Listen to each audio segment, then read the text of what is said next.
everybody! Hey, it's Chris here. Quickly, I'm on my lunch break here, and I wanted to show you a few books that my lovely wife Nikki happened to pick up from me. She was in the city on some courses, and thank you, babe, so kind to me. So, out of some back issues I was missing, though, the only one I'm missing was the Hellboy double feature that I wanted to get, and Daken Dark Wolverine number 3, missing those ones.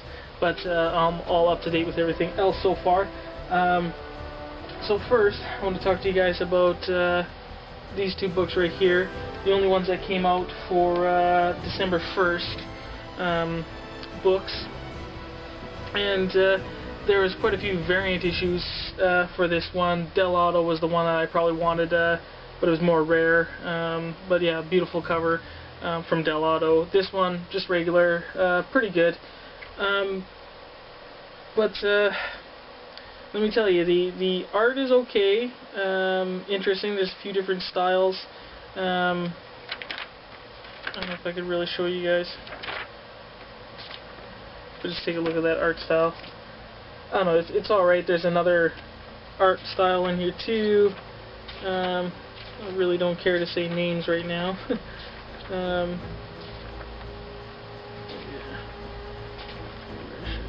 don't know, this kind. So whoever the artists are, they're okay. But I'll tell you, you know what? This Wolverine, the best there is, don't like it.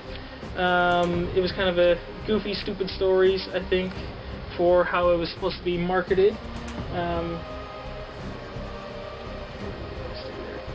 Wolverine, the best there is, and they have on it, you know, parental advisory, not for kids. Well, I don't think this is for adults either, really. They kind of make it, some of the story, a little too jokey and just off-the-wall stupid. And they got swearing in there, but it's all bleeped out, so heck, you gotta fill in the blanks with your own whatever.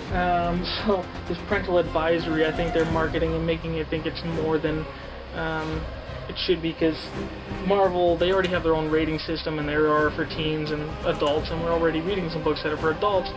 But the marketing on this one is to make you think that it's more. There'd be more in here that they couldn't put in the regular comic books. And I'd say in the regular comic books, you know, you can't have him drinking and smoking. Why don't you have him more drinking and smoking in this one, just harsh if it's supposed to be parental advisory? You know, the things that he used to do in the regular comics, why not put in this one? But the stories, he gets into captured and put into this kind of specious dog fight against a monster and him, and he's got a collar that inhibits his mutant factor. Eventually the monster crushes that, and the Wolverine gets out. You get to see some head chopping, which we just saw in a regular issue of Spider-Man here, some heads coming off. So nothing really, I think, higher than, you know, a regular book, you know, as far as adult content. So then he's hitchhiking, he meets this girl, goes to this bar, he gets some weird, I don't know, sniffs some stuff, kind of goes weirdo berserker, and ends up stabbing himself. I thought this was going to be a one-shot, so supposedly at the end it's going to be going into something else. I hope this isn't an ongoing, because as for this first issue, didn't like it all really. It was a really stupid Wolverine thing, and I was hoping more out of it, but there wasn't. Generation Hope, issue number 2. This one I can't remember too how much of an ongoing it was going to be. I hope it's not too long though. I like getting into what Hope's doing in these 5 lights and all that kind of stuff, but I want it just more mainstream, and instead of being on its own. I really don't want to collect another X title, so yeah. But this one, I don't know if you see in the front here, I mean the cover, but the front here too, I was looking online because it reminded me of something, and that show, I haven't really seen it all, but I think it was from episode, or show Akira number 2, I think it was, and that guy where his arm, I don't know what the heck the story is, but his arm just kind of mutates as like this bio-organic mass that just kind of expands and blows up, and he becomes this huge monster, and just this blobbiness stuff. So all this and how his body they show him in this book just reminds me of that, so I think that's kind of a rip-off. I don't know why they spent so much time on this character in the first arc. They went so quick through the other ones, and then this one, I guess sort of it's a big event. I mean, he's in, destroying this town and going all crazy and whatnot. I mean, it seems so big, but it doesn't really seem all that big to me for whatever reason. Like, I just don't like. I mean, look at the devastation he's caused, but for some reason, I don't care. I don't see this character as being so important. I don't connect to it. I don't feel for this character, and I don't hardly even remember what happens in it, really. But yeah, see, he becomes more of a big monster, like I say. Just kind of, to me, it just seems like a rip-off of Akira kind of stuff. And yeah, and then you got the five lights. They're working together, so that's kind of neat. I don't know, just not much care, I guess. But yeah, there's a look at the big freaky DC he becomes. It's kind of interesting, but I don't know. Don't really care. And here's Hope. She's unconscious, and you don't know what's happened to her at the end. But I don't know, not much care. But it is just interesting to know what is happening with the five lights. I mean, because this is mutants coming back, basically, and since Wanda said no more mutants, these new five lights, they're the newest mutants showing up since that, so that's been going on for a long time. So it's just good to have that knowledge of what's happening, but not too anything. So that's that. That's December 1st. A couple others back issues there. X-23 issue number 3. And I got another pet peeve with this one, with the artist again. If you look there at her hand, the claws are in the wrong position. Again, that's twice in a row. I believe it was the same artist for issue number 1 as well. And the one I have, those claws are in the right position. Issue number 2, they're wrong. Issue number 3, wrong. How can you get it wrong twice in a row? And who is editing the artwork? I don't like that. It's a little pet peeve when artists, it's okay to make mistakes once in a while, but to have it twice in a row and not for the editors to catch that kind of thing. Their artwork should be checked over before it goes to print, and making sure that there's enough time before it goes to print, and not just, oh no, he made a mistake, oh well, we don't got time, we gotta throw it on. Well, I hate that Marvel. So get your artists, if they make mistakes, fix them.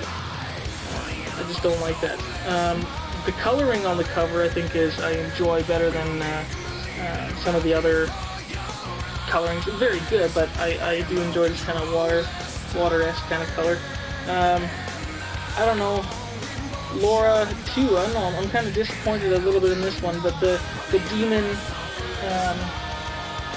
that is taking over Wolverine's body, same kind of demon, is playing with X-23 here, and trying to destroy her and bringing her to hell in her mind. It's all this mind game, and but she's trying to find, oh, who am I, and all that kind of jazz, so this inner torment with herself too, and she finds herself, oh, I'm kind of good, in the end.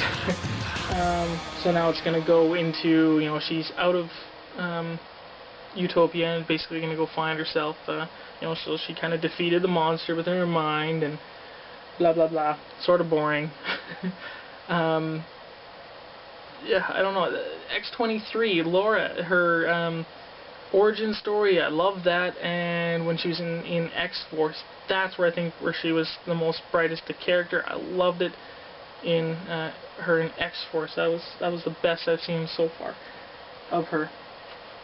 And then next up, X-Men number 25. Number 5. Yeah, already on number 25, eh? I skipped a whole bunch on it and just went ahead, but the second last part of the Curse of the Mutants kind of thing, and like I said, the more I've been getting into this a little bit more. The vampire arc is going to end soon with the next issue, but it was more enjoyable once I was able to go back and get all this information that I kind of missed. That was the only thing about this. It wasn't a really good startup, I don't think, because there was a lot of information, other stuff that people needed to read really to enjoy this series. But good so far. Now, once you're up to date, but I like Cyclops' plan in this one. Wolverine's gonna have a beef with him, but basically, you know, the Wolverines had got Jubilee on her side. They ended up getting Wolverine, but Cyclops had a little trick with his scientist there when he was checking his blood for you know, immunity against the vampirism. He also put something in his blood to kind of like a kill switch. So I thought that was really neat. So when you think Wolverine and a bunch of vampires are, you know, attacking Utopia, Scott has a kill switch and takes out Wolverine, and they bring him back, and so that's really cool. So tides turn, and now Zaris, I think he's just pooched now, you know, and the father Dracula is back, and he's gonna get a whooping. And I think basically this whole thing has been kind of like a little temper tantrum for Zaris, and now he's gonna get a spanking. So yeah, that's about that. It'll be a good ending. We'll see how it goes within issue number 7, I guess. What kind of story arcs they're having. We'll see whether I continue it or not.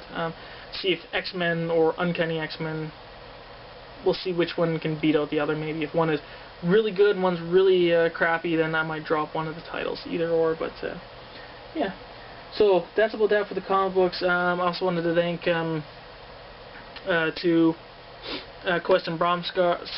Co-Estin Bromstar, Scott, and Captain Strangelife Hans for plugging my channel. So here's my plug for you guys. Please go watch their channels. Captain Strangelife, he's a great man, older gentleman, young at heart. He's got a awesome collection that anybody would just die for. You know, put me in your will and I'll take out anybody you want, Captain. Okay, just name the name and I'll take him out, as long as you know, pen me into your will. Okay. And also Scott, Question Bromstar, just awesome channel too. You like showing new comics, old comics. Great humor as well from you, and I think I heard somewhere that you have the unique ability of turning small children into jam when underfoot. So if you want to go see a guy with that kind of ability, that's who you go see. So both of you guys, great stuff. Yeah, so that's about that. I'll leave you guys with that. I got a whole bunch of other things in my brain that I want to do, but I think I'm at my limit for today. So I'll see you guys later. Bye.